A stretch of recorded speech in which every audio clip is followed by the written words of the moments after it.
Thank you very much. Thank you. Today, Israel takes a big step towards peace.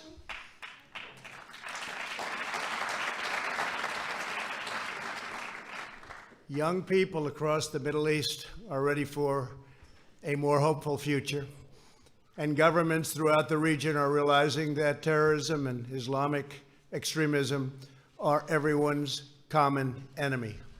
Yesterday, I had the pleasure of meeting with both the Prime Minister of Israel and a man that's working very hard to become the Prime Minister of Israel in the longest-running election of all time, Benny Gantz of the Blue and White Party.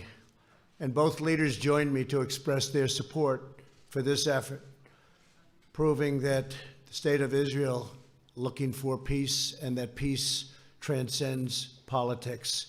By any measure, unmeasurable, that's what they want. On my first trip overseas as president, I visited the Holy Land of Israel. I was deeply moved and amazed by what this small country had achieved in the face of overwhelming odds and never-ending threats. The state of Israel comprises only a minuscule amount of land in the Middle East, and yet it has become a thriving center of democracy, innovation, culture, and commerce. Israel is a light unto the world. The hearts and history of our people are woven together. The land of Israel is an ancient home, a sacred place of worship, and a solemn promise to the Jewish people that we will never again repeat history's darkest hour.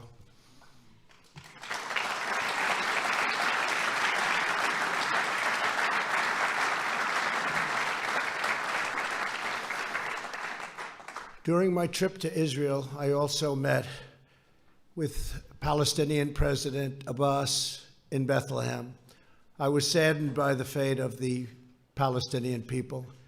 They deserve a far better life. They deserve the chance to achieve their extraordinary potential. Palestinians have been trapped in a cycle of terrorism, poverty, and violence, exploited by those seeking to use them as pawns to advance terrorism and extremism. I returned from my visit determined to find a constructive path, and it's got to be a very powerful path forward in the Israeli-Palestinian conflict. To further this effort, I also met with President Abbas at the White House. Forging peace between Israelis and Palestinians may be the most difficult challenge of all. All prior administrations, from President Lyndon Johnson, have tried and bitterly failed. But I was not elected to do small things or shy away from big problems.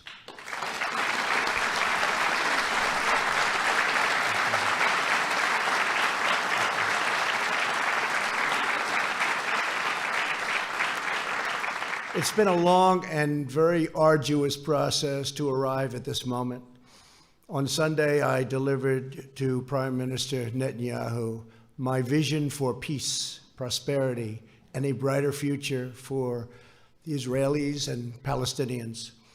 This vision for peace is fundamentally different from past proposals. In the past, even the most well-intentioned plans were light on factual details and heavy on conceptual frameworks. By contrast, our plan is 80 pages and is the most detailed proposal ever put forward by far. As I have seen throughout my long career as a deal maker, complex problems require nuanced, fact-based remedies. That is why our proposal provides precise technical solutions to make Israelis, Palestinians, and the region safer and much more prosperous. My vision presents a win-win opportunity for both sides, a realistic two-state solution that resolves the risk of Palestinian statehood to Israel's security. Today, Israel has taken a giant step toward peace. Yesterday, Prime Minister Netanyahu informed me that he is willing to endorse the vision as the basis for direct negotiations, and I will say the general also endorsed and very strongly, with the Palestinians, a historic breakthrough. And likewise, we have really a situation having to do with a race that is taking place right now. It will end, and we have the support, and it's very important to say this, of both parties and almost all people in Israel. They want peace, and they want peace badly.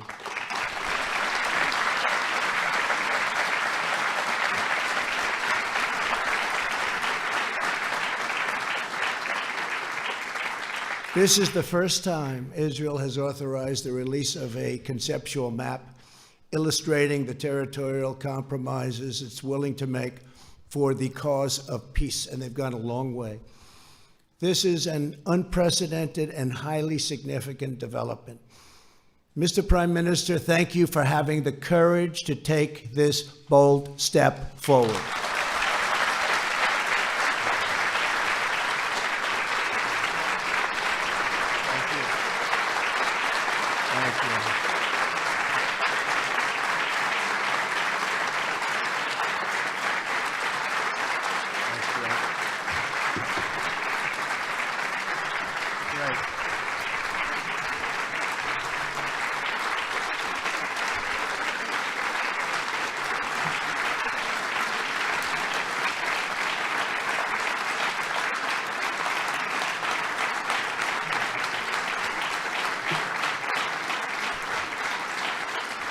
BB, we have a lot of powerful people in this room, a lot of the people that can help make it work. So that's quite a thunderous applause. Thank you very much. Thank you. We will form a joint committee with Israel to convert the conceptual map into a more detailed and calibrated rendering so that recognition can be immediately achieved.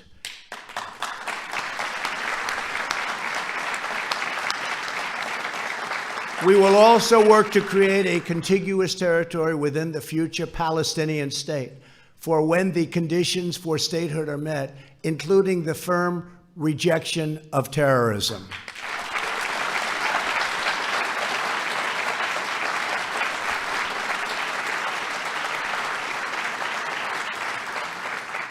Under this vision, Jerusalem will remain Israel's undivided, very important, undivided capital.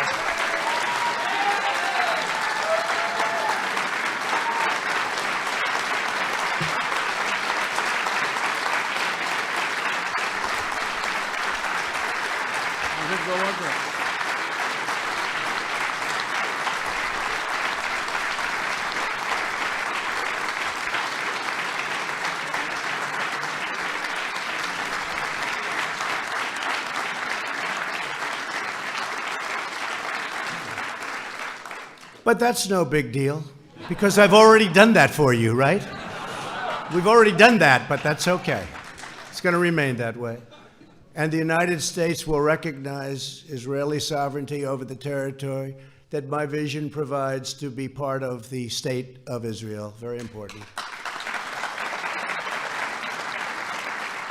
And crucially, the proposed transition to a two-state solution will present no incremental security risk to the state of Israel whatsoever.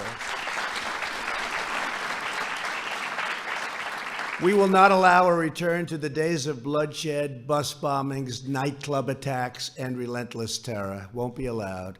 Peace requires compromise, but we will never ask Israel to compromise its security. Can't do that.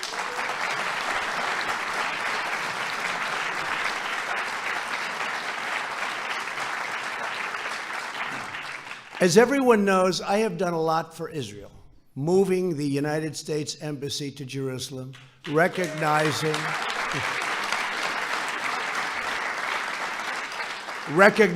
the Golan Heights,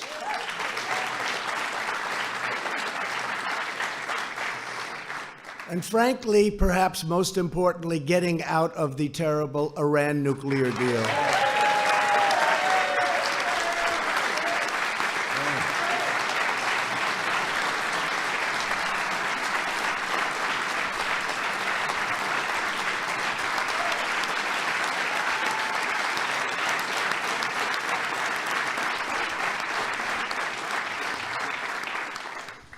There's a lot of spirit in this room.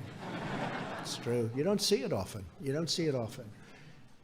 Therefore, it is only reasonable that I have to do a lot for the Palestinians, or it just wouldn't be fair.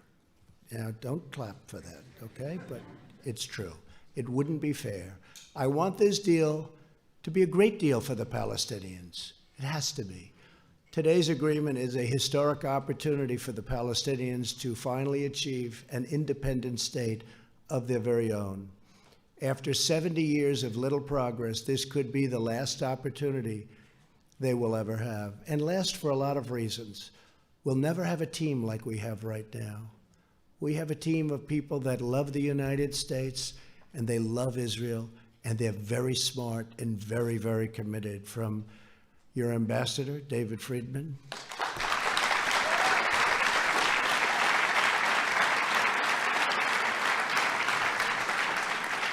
to Jason and Avi and Jared,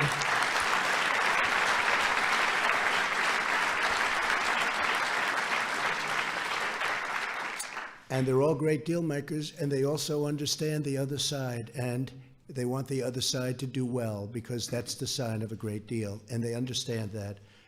And I just appreciate all of the hard work you put in, and so many of your other friends, and of course our great Secretary of State, Mike Pompeo.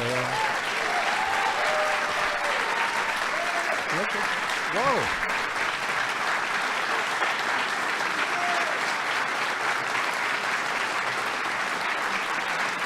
Wow, that's impressive. That was very impressive, Mike. That reporter couldn't have done too good a job on you yesterday, right? I think you did a good job on her, actually. That's good. Thank you, Mike. Great. Are you running for Senate? I guess the answer is no after that, huh? They all want him to. Kansas, great state. They want him to, but you're doing a great job. Don't move. The Palestinian people have grown distrustful after years of unfulfilled promises. So true. Yet I know they are ready to escape their tragic past and realize a great destiny. But we must break free of yesterday's failed approaches.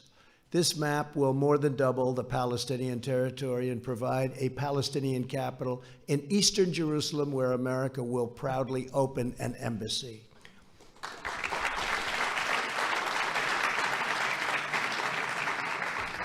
No Palestinians or Israelis will be uprooted from their homes. Israel will work closely with a wonderful person, a wonderful man, the King of Jordan, to ensure that the status quo of the Temple Mount is preserved and strong measures are taken to ensure that all Muslims who wish to visit peacefully and pray at the Al-Aqsa Mosque will be able to do so. This is a major statement. This is of major importance. And at the same time, our vision will deliver massive commercial investment of $50 billion into the new Palestinian state. You have many, many countries that want to partake in this, and many of them are surrounding. They all want this to happen. Virtually every one of them want this to happen, and I think, Bibi, you know that very well. You're going to have tremendous support from your neighbors and beyond your neighbors. Over the next 10 years, if executed well, 1 million great new Palestinian jobs will be created. Their poverty rate will be cut in half, and their poverty rate is unacceptable now and only getting worse. Their GDP will double and triple, and much-needed hope, joy, opportunity, and prosperity will finally arrive for the Palestinian people. Our vision will end the cycle of Palestinian dependency upon charity and foreign aid.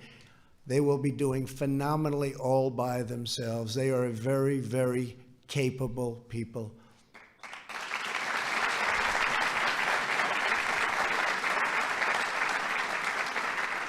And we will help by empowering the Palestinians to thrive on their own. Palestinians will be able to seize the new future with dignity, self-sufficiency, and national pride. To ensure a successful Palestinian state, we are asking the Palestinians to meet the challenges of peaceful coexistence.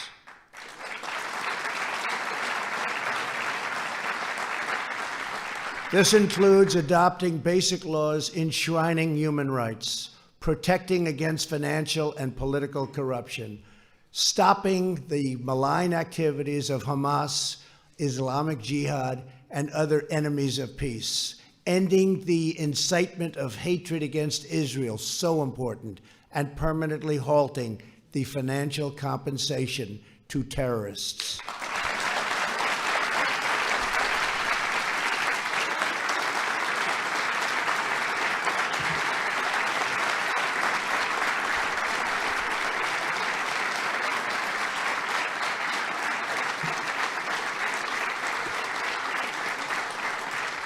And perhaps most importantly, my vision gives the Palestinians the time needed to rise up and meet the challenges of statehood.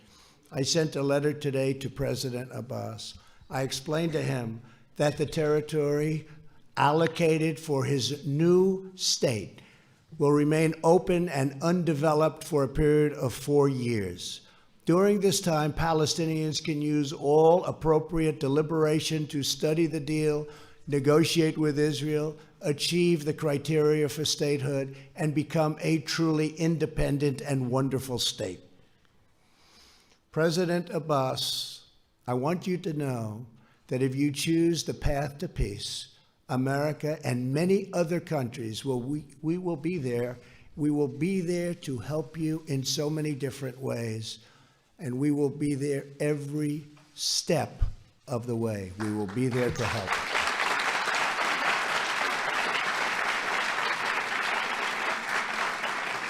In other words, for the first time in many, many decades, I can say, it will work. It's going to work. If they do this, it will work. Your response to this historic opportunity will show the world to what extent you are ready to lead the Palestinian people to statehood. The Middle East is changing rapidly. On my first trip aboard as president, I traveled to Saudi Arabia to discuss our shared priorities with the 54 leaders of the Muslim and Arab countries. I made clear that all civilized nations share the same goals, stamping out extremism, creating opportunity for the region's youth, and we have to take care of the region's youth. The region's youth is growing up with no hope. We have to take care of the region's youth and existing in harmony with one's neighbors. Since that time, immense progress has been made. A growing number of nations have taken strong stands against terrorism and radicalization. You see it. Thanks to the courage of U.S. forces, the ISIS territorial caliphate, 100%, not 95%, not 99 or any other percent, 100% of the caliphate, ISIS, is destroyed. And its savage leader, al-Baghdadi, is now dead.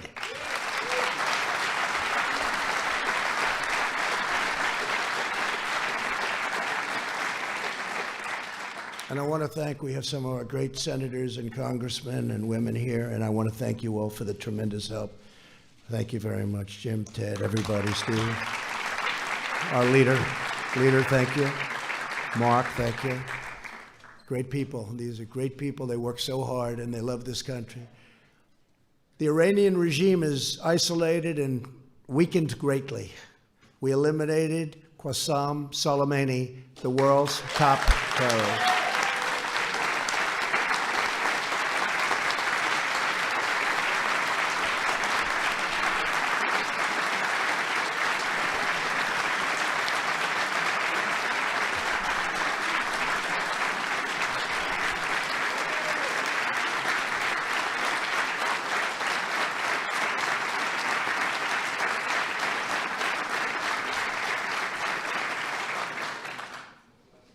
And as you know, he was with the head of Hezbollah. I don't think they were up to anything good. I don't think so. He ran an organization called Jerusalem Liberation Forces and used his hatred, total severe hatred of Israel, as a rallying cry to divert attention from the incompetence and shortcomings of his government. He falsely promoted the sinister notion that a free Jerusalem, we must really be at war with Israel. So to have it free, we have to be at war with Israel. And he said it very, very powerfully. In fact, it's been in this false war that Israel, really, the enemies of peace have used it. They just used it as an excuse to divide and totally oppress the Middle East. In truth, Jerusalem is liberated.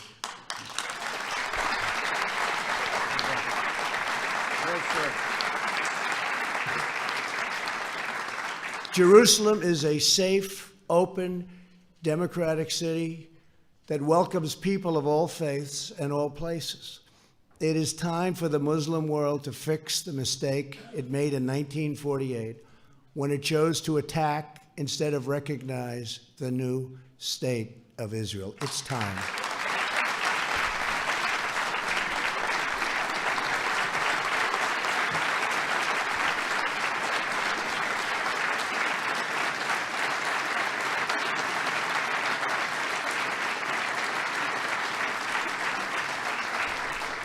Since then, the amount of needless bloodshed and all squandered opportunities, so many squandered opportunities in the name of senseless causes is beyond measure. The Palestinians have been the primary pawn in this regional adventurism, and it's time for this sad chapter in history to end quickly, end now. It's never too late for courageous leaders to set a new course, to pursue what is right, to change the future only for the better. America is prepared to work with all parties on our vision. So many other countries are willing, ready, and able to work with us. I've spoken to many of them. I cannot believe the amount of support this morning has. I cannot believe it. I have been called by leaders, Boris called, so many called, and they're all saying whatever we can do to help. They all want to see it happen.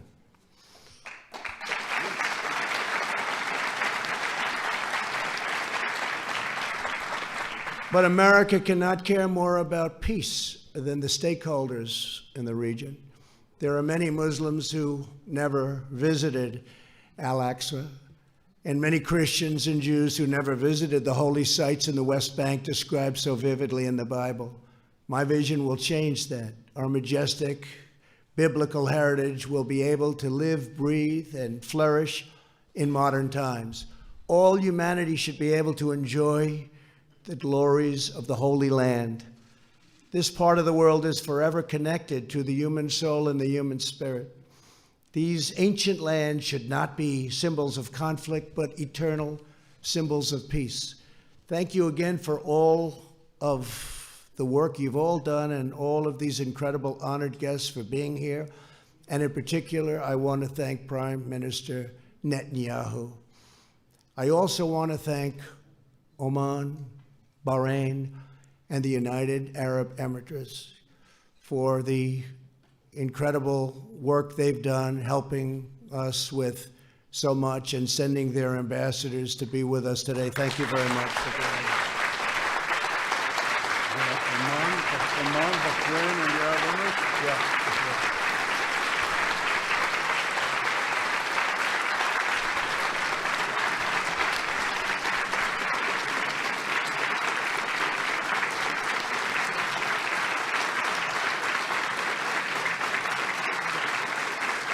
Thank you very much.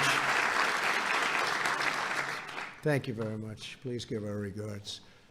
America's partnerships in the region have never been greater, and our alliance with the State of Israel has never, ever been stronger than it is today.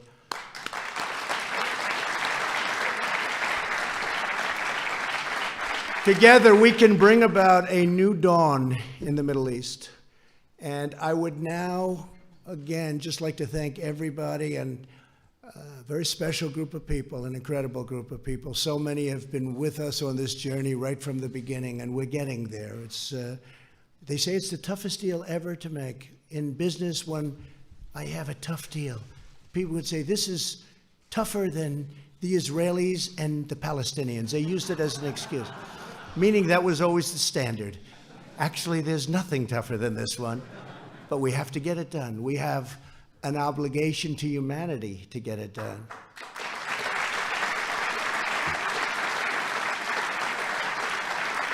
So I would now like to introduce the Prime Minister of Israel, who's worked so hard on this, Benjamin Netanyahu. Thank you. Great speech. Thank you.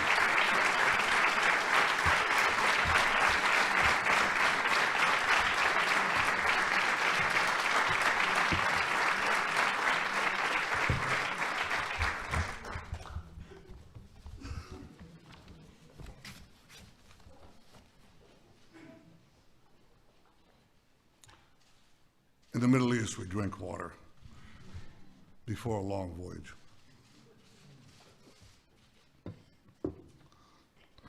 This is an extraordinary voyage. President Trump, Donald, I'm honored to be here today, along with my wife, Sarah, Minister Yariv Levin, Ambassador Ron Dermer. Ron, thank you for everything you've been doing.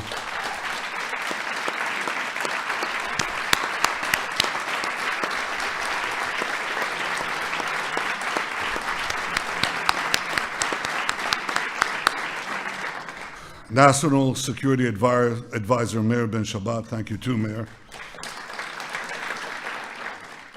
And our entire delegation. We are honored to be here with you, Mr. President, with Secretary of State Mike Pompeo. We applaud you, Mike. Secretary of the Treasury Steve Mnuchin, National Security Advisor Robert O'Brien, America's UN Ambassador Kelly Craft, Jared Kushner and Ivanka, it's good to see you both.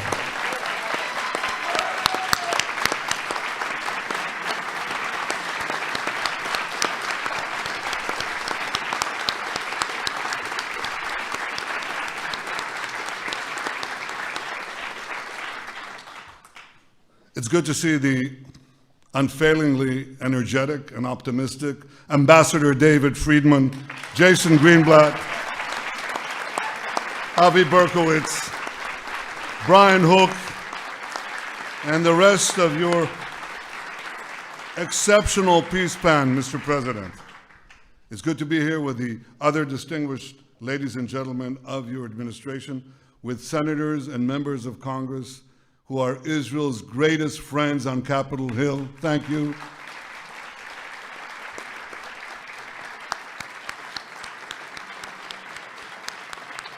Thank you.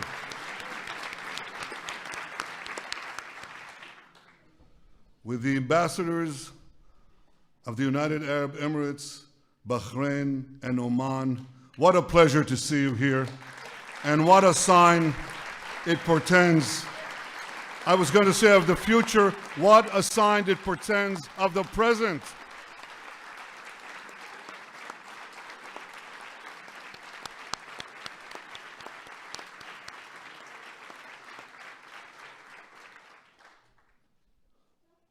To all of you and to the many other distinguished guests who are here today, this is a historic day. And it recalls another historic day. We remember May 14th, 1948, because on that day, President Truman became the first world leader to recognize the state of Israel after our first Prime Minister, David Ben-Gurion, declared our independence. That day chartered a brilliant future. Mr. President, I believe that down the decades, and perhaps down the centuries, we will also remember January 28th, 2020, because on this day, you became the first world leader to recognize Israel's sovereignty over areas in Judea and Samaria that are vital to our security and central to our heritage.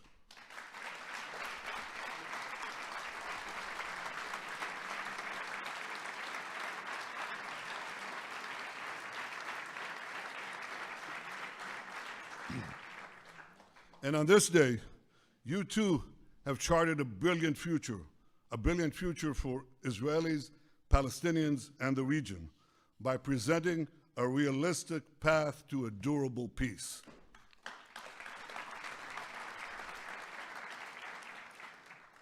Since the moment of its birth, Israel has yearned for peace with our Palestinian neighbors and peace with the broader Arab world. For decades, that peace has proved elusive, despite so many well-intentioned plans. One after the other, they failed. Why did they fail?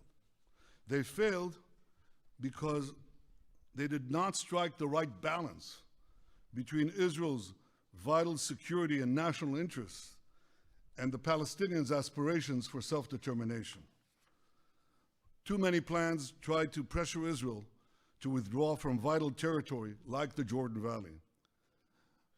But you, Mr. President, you recognize that Israel must have sovereignty in the Jordan Valley and in other strategic areas of Judea and Samaria, rather than pay easy lip service to Israel's security and simply shut your eyes, hope for the best. You recognize that Israel must have sovereignty in places that enable Israel to defend itself by itself.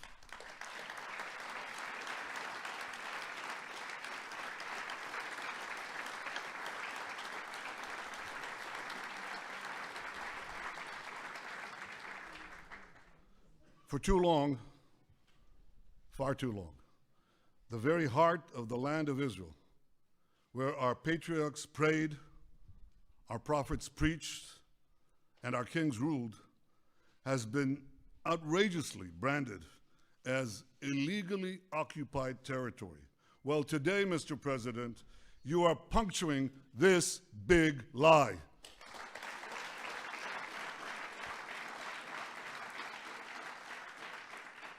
You are recognizing Israel's sovereignty over all the Jewish communities in Judea and Samaria, large and small alike.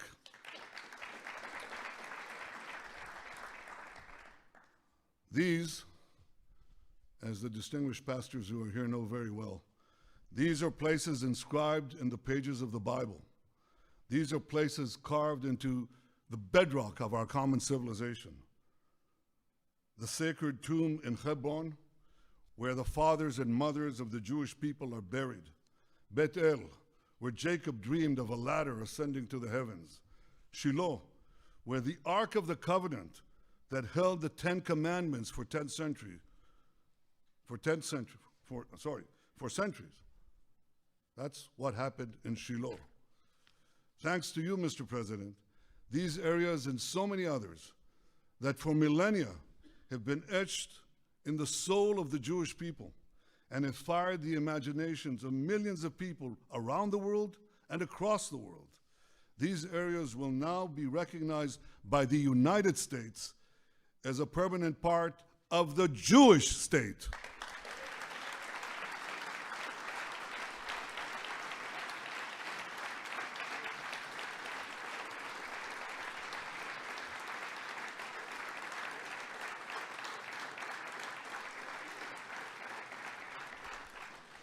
Mr. President, because of this historic recognition, and because I believe your peace plan strikes the right balance where other plans have failed, I've agreed to negotiate peace with the Palestinians on the basis of your peace plan.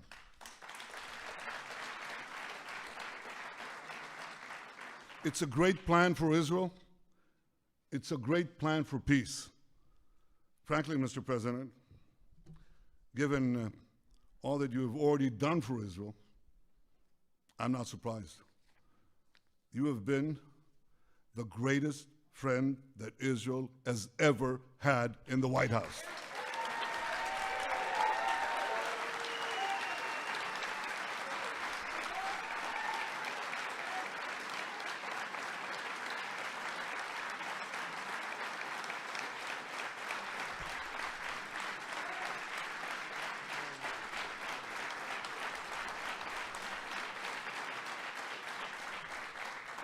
Frankly, though we've had some great, outstanding friends in these halls, it's not even close.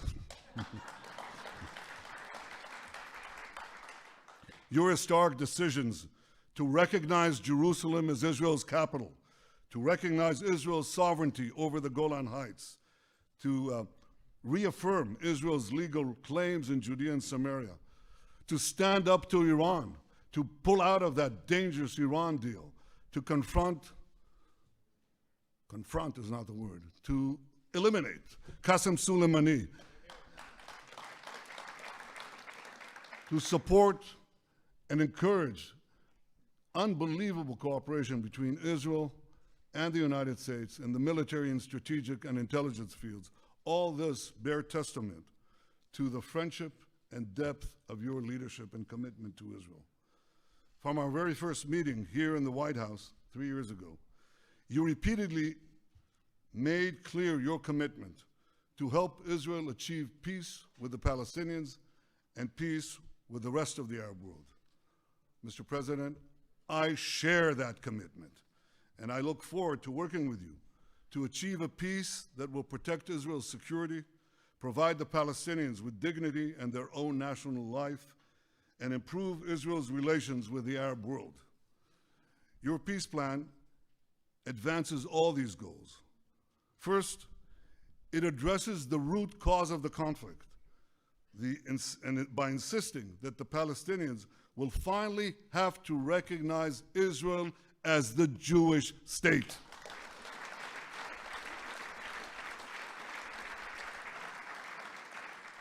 Second, it stipulates that Israel will retain security control in the entire area west of the Jordan River, thereby giving Israel a permanent eastern border to defend ourselves across our longest border. This is something we've longed to have. We now have such a recognized boundary. Third, your plan calls for Hamas to be disarmed and for Gaza to be demilitarized.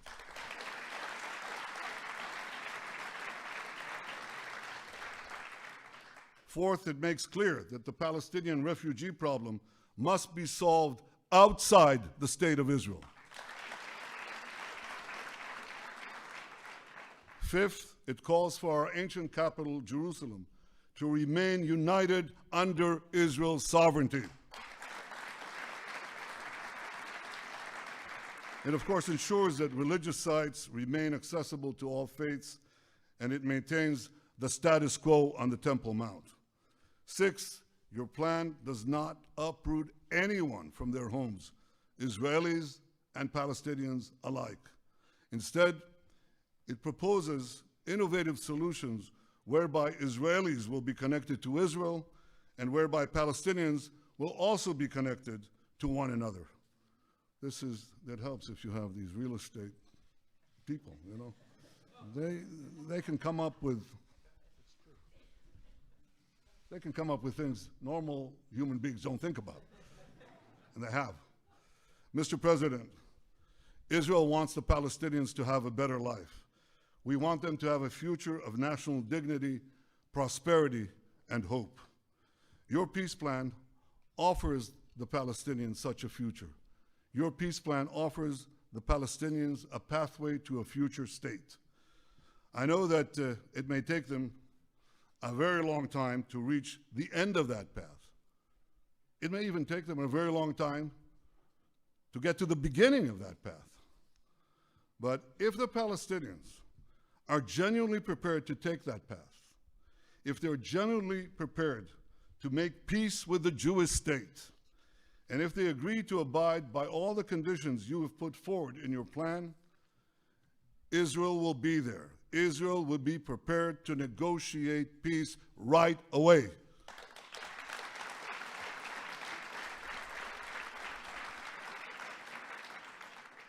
Regardless of the Palestinian decision, Israel will preserve the path of peace in the coming years. For at least 4 years, Israel will maintain the status quo in areas that your plan does not designate as being part of Israel in the future. At the same time, Israel will apply its laws to the Jordan Valley, to all the Jewish communities in Judea and Samaria, and to other areas that your plan designates as part of Israel and which the United States has agreed to recognize as part of Israel.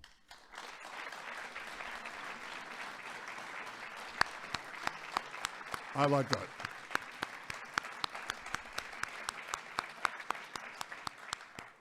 This decision will protect Israel's security, ensure Israel's national interests, and leave open the possibility of a political settlement with the Palestinians in the coming years. Mr. President, I hope the Palestinians embrace your vision of peace. Embrace the plan that you and your team and us worked so hard to achieve. I hope that they seize the opportunity offered by your sweeping economic plan. I've read it. It takes enormous talent to reject $50 billion worth of investment. I know what that does to an economy. I know what it will do to Palestinian lives. I know what it will do to the youth of the region. I hope that the Palestinians embrace this and build with Israel a future of prosperity and peace.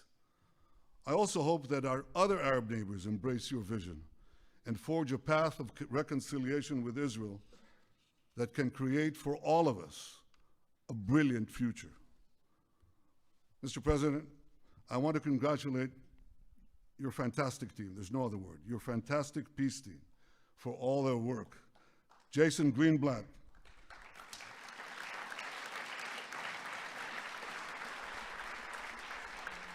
thank you, Jason, for the terrific job you did as America's peace envoy for nearly 3 years. Avi Berkowitz, thank you for stepping out. Thank you, Avi, for stepping out from your important behind the scenes role and ably working in those past few months to get this plan done. Ambassador David Friedman, thank you, David.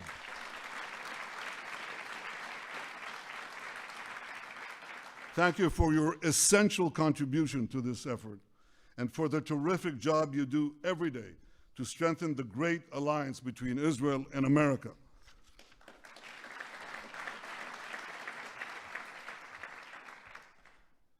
And Jared Kushner, without your wisdom, your persistence, your resolve, this day would have never come.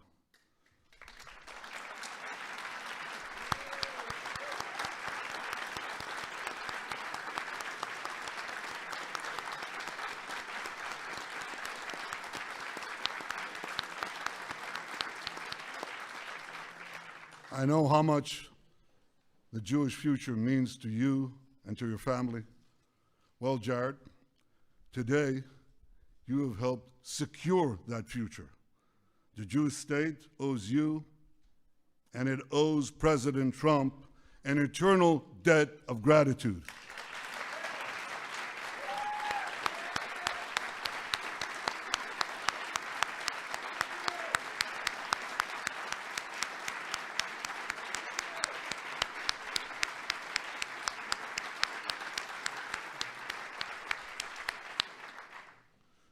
Mr. President, on that historic day of May 14th, 1948, both David Ben-Gurion and President Truman had a fateful decision to make.